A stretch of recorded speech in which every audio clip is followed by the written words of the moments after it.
But even after almost 30 years of cloud seeding service and some convincing results in hail suppression, there's still some question about cloud seeding's effectiveness as a whole.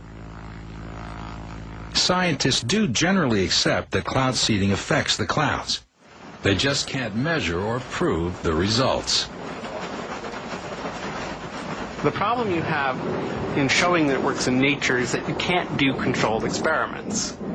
So it's very difficult to say, if a seeded cloud rains, that it wouldn't have rained otherwise.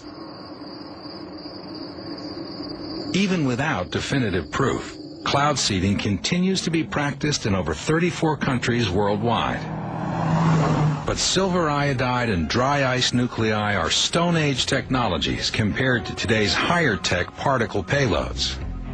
The most amazing of these belong to a family of weather mod devices that are so small you might not see one, even if it was floating in your eye. Ranging from the ultra-tiny to the nearly invisible, these are the revolutionary micro-machines that will be the workhorses of any world weather control system. They're MEMS, micro-electromechanical sensors. There are approximately 2,000 weather balloons launched globally, worldwide, every day. Those balloons play a huge role in helping us predict and potentially control our weather. But what if we could launch 10,000 weather balloons a day, or 10 million? That's exactly the theory behind GEMS. GEMS are global environmental MEMS sensors, a concept that we have come up with that deals with a massive wireless network of airborne probes. The idea is to release 10,000 or more of these dust-sized probes every day from airplanes, stratospheric platforms, or satellites. Like weather balloons, the probes would monitor weather information over every kilometer of the Earth's surface at a resolution that is today unheard of.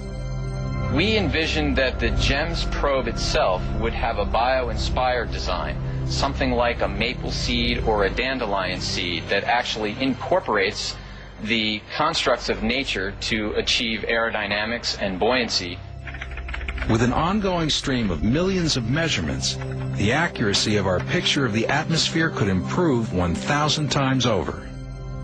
There's every reason to be optimistic that simply having more measurements of the atmosphere will lead to improved forecasts.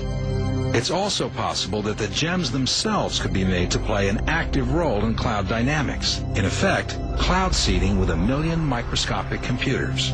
We could potentially use these very small devices either as cloud condensation nuclei to seed clouds the way that current weather modification is done, or potentially something even more futuristic would be to actually have the devices be active, where they could introduce some perturbation into parts of the atmosphere to actually modify the weather. But if GEMS are heavier than air, what will happen when these millions of probes finally fall to Earth? When the GEMS probes land on the surface, either in the water or on the land, they would continue potentially to provide surface observations. But what about the ones that end up on your picnic table or in your hair? At the sizes we're talking about, if you actually inhaled one or got one in your mouth or one in your eye, it would probably be no different than, say, a speck of dust or a particular particle in the atmosphere that you would get in. You'd probably sneeze it out or cough it up.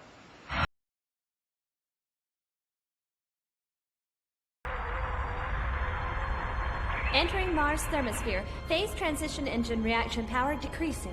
What are those things? Those are nanomachine collectives. Nano? Machines. Small, self-replicating robots. The Mars colonists seeded the clouds with nanomachines to give the planet an atmosphere similar to Earth's.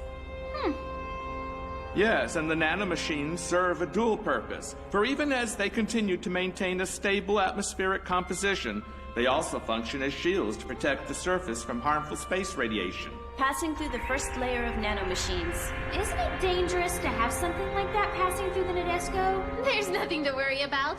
I remember people on Mars were always swallowing or inhaling nanomachines by accident, but if you wait a few days, they just come out the other end.